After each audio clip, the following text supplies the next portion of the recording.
From the shadows of the National Palace to the muddy trenches of politics, this is the pigsty, the pigpen of dirty politics.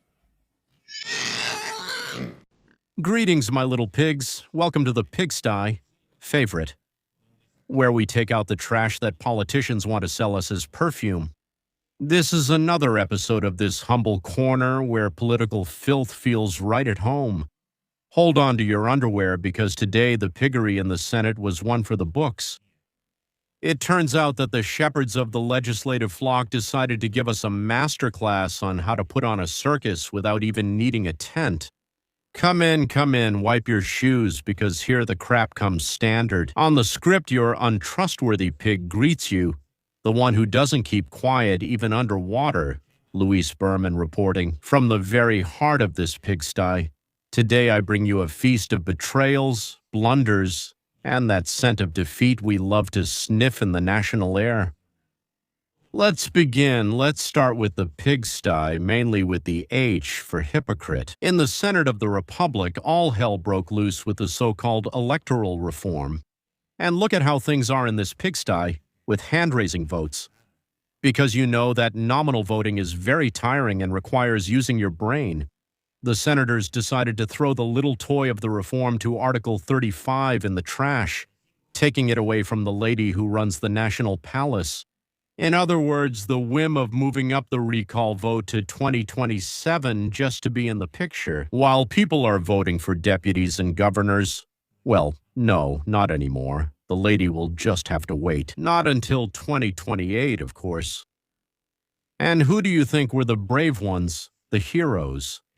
So to speak, of course, who stood between Claudia and her eternal electoral tour?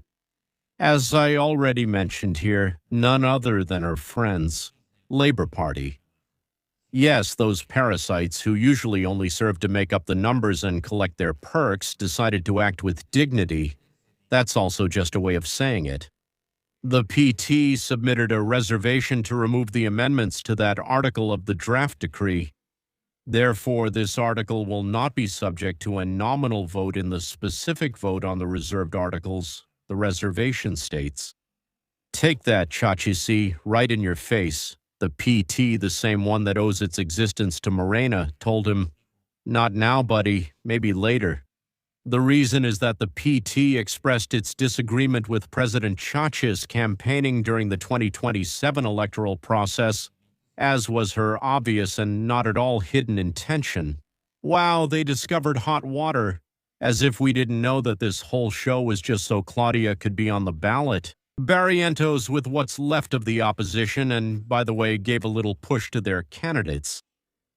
But the best part is listening to the hypocritical speech they used to wrap up this pile of crap. Senator Lisette Sanchez went up to the podium with an "it wasn't me" face that not even her mother would believe, to claim that her party supports strengthening the participation of the people.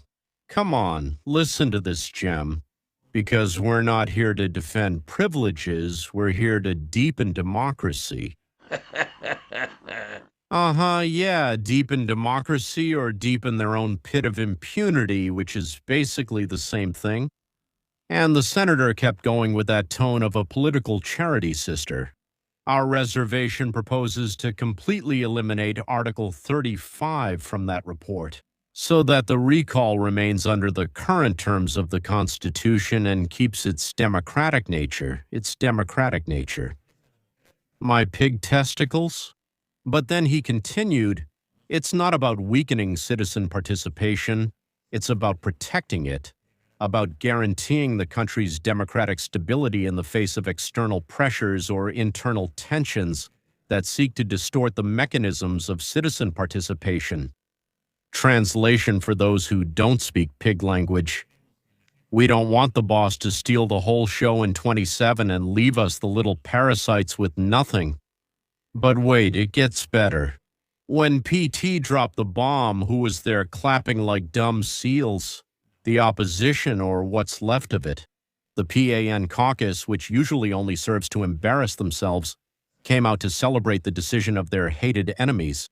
Senator Mayuli Latifa Martinez said that the proposed recall of mandate, and I quote directly, is a trap in cynicism because it allows the president to campaign and ask for votes in her favor, at the same time that the process of the concurrent elections in 2027 is taking place.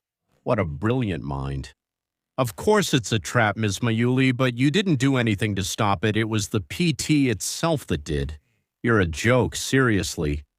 And of course, Clemente Castaneda, coordinator of mobility for Movimiento Ciudadano, the party that wants to be the new option, but it smells like the same old thing. He rejected Plan B because it doesn't have any positive impact on the public life of Mexicans. He recalled that in the past, electoral reforms aimed to level the playing field, and today what this bill intends is to make inequality constitutional for the benefit of the ruling party. Well, of course, dumbass, what world do you live in?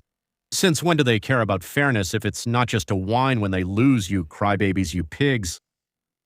So in the end, with a score of 87 votes in favor and 41 squealing piglets against, only one part of the much-talked-about Plan B was approved. And what was left? Well, the projects?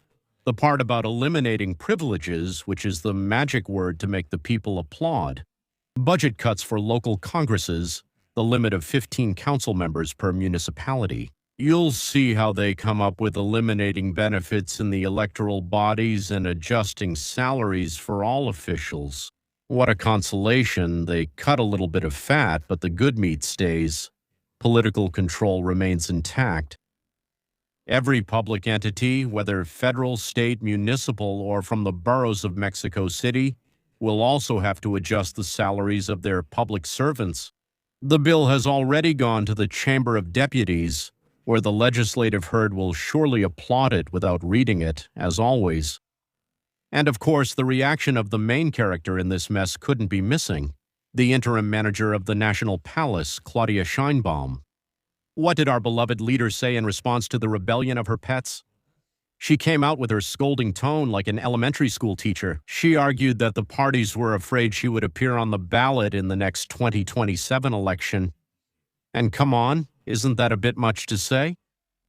This lady has such a big ego, as if people were desperate to vote for her again. And then she drops the crown jewels, saying she wouldn't campaign for any party. Today she's just being ridiculous. Well, obviously, and water is wet. Who believes that story? Anyway, Clau, in her usual passive-aggressive style, asked people to reflect on the meaning of the votes cast for the political parties. It's an elegant way of saying, look at who the traitors are, the ones who don't obey me. And even though she said this doesn't mean a break with her ally for now, the reproach was directed straight at the PT. She said that the Labor Party did not fully support Plan B of the electoral reform and pressured to eliminate the article about the recall of mandate. I think it's bad for the country that it wasn't approved, she commented. Hey, poor country, it's going to end because Claudia can't appear in the photo on the 27th. Come on, ma'am, but don't worry, the boss got over it quickly. In her opinion, she said the main part of the electoral reform was approved, reducing privileges. It's great, from the standardization of the salaries of the Instituto Nacional Electoral Councilors to the imposition of a limit on the number of council seats, among other niceties that only serve to make the official cheerleaders feel avenged. That's right, my friends. If you thought that national comedy couldn't give us better episodes, you should have been paying attention to the Senate yesterday. That honorable chamber where dignity goes to die and favors are paid in cash or impunity. Finally, the brand new Plan B, with its recall of mandate for 2027, that monstrosity born from the very bowels of power which aimed to deliver the final blow to what little remains of democracy, was left forgotten. And the ironic thing is that it wasn't because the opposition finally woke up from its induced coma. Not at all. They're more lost than a vegetarian at a barbecue. The joke tells itself. Their ship is sinking because the internal rats, the ones they call allies, have decided the cheese doesn't taste so good anymore. Claudia, our brand new guide toward the cliff, thought she had the pen well under control. They said it was a done deal, just a formality, the usual yes men mumbled. But, oh surprise, the Labor Party, those coffee shop revolutionaries who live off the crumbs thrown to them by the boss, showed their fangs. It's clear to us that the hangers-on from the Red-Yellow Party may be kind of dumb, but they're even more ambitious. They realize that if she hogged the spotlight, they might, with a bit of luck, get the leftovers of the leftovers. But it was more likely they wouldn't even get that. And that's where the love for the project ended and the question began, how much is left for me? What we saw in the Senate wasn't a legislative debate, it was an emergency session in a war hospital. Premium quality incompetence. If a government that boasts of having an absolute majority and the support of the people can't even convince its own lackeys to vote for a reform they themselves wrote, we're not facing a minor issue, we're facing a sign of weakness so big it can be seen from the moon. In politics, control is everything. And today, Claudia showed that she has as much control over her block as a cat has over a pack of hungry dogs. Also, it's confirmed once again that nobody respects her and nobody likes her, and I'm not talking about liking her emotionally. Leave that to Mr. Largo Taraba, her husband, because you really need to have a strong stomach to put up with such a scorpion. But no, I mean that nobody wants her, neither within the party nor at the head of the presidency. Since the blow hurt, they've already created their own twisted narrative. The revocation wasn't approved. But it's no big deal, they say, with that cynical little smile they practice in front of the mirror. Part of the process, not our fault, please. Tell that to someone else. When you justify failure, it's because you can already smell the next corpse under the rug. The truth is they've been exposed. They've shown that the unity they brag about doesn't exist, and the fear of 2027 is already creeping up their backs. It's not just a reform that fell through, it's the first big warning that the second stage of the transformation has cookie-cutter foundations, and that the allies are ready to jump ship as soon as they see the water rising to their necks. And it's no wonder in this surreal Mexico where the dead come back to life to vote and the living die of laughter or fear. They've given us a new version of the Passion of Christ, but without the redemption part. Speaking of these upcoming Holy Week dates, we have the Chacha del Bienestar, who has decided that her national sport is applauding the Messiah from Macuspana. It's the Pontius Pilate style who has already made the wash basin his favorite accessory in the morning press conference. There was violence. It wasn't me. Ask the prosecutor's office. Did the reform fail? I didn't order anything. I just made suggestions. Did Mencho escape from us or did he die of fright? Ask Harfouche or General Trevilla. I'm just here to read the script they left for me in the drawer. Who was the woman from the Who? Palace balcony. Why don't they talk about Garcia's 68 Luna, Salinas, Cedillo, Calderon, Peña Nieto? It's impressive to see how the presidential chair seems to have a spring that launches it far away from any responsibility. Are we facing an absent presidency? A hologram that only materializes to defend the indefensible, the legacy of the one who went to hell, to his ranch. Although in this case, it's the one that makes me feel the most tenderness, if there's any of that left in this heart of stone. It's seeing the lady pretending to be Simon of Cyrene. There she goes, carrying the cross for the tropical Messiah so the wicked Pharisees from Washington don't lift the skirts of the last 6-year term. What a sacrifice. While the country is falling apart, she's more worried about sending a big shipment to Cuba, not caring about getting into more conflict with the Americans. Priorities, my friends, priorities. Morena as a party no longer exists.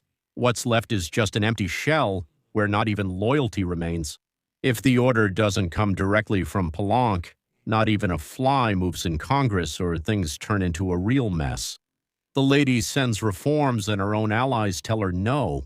Twice that, back in the days of old-school institutional Revolutionary Party politics, the kind everyone misses but nobody admits, was called a lack of guts. But no, here they tell us it's democracy, give me a break.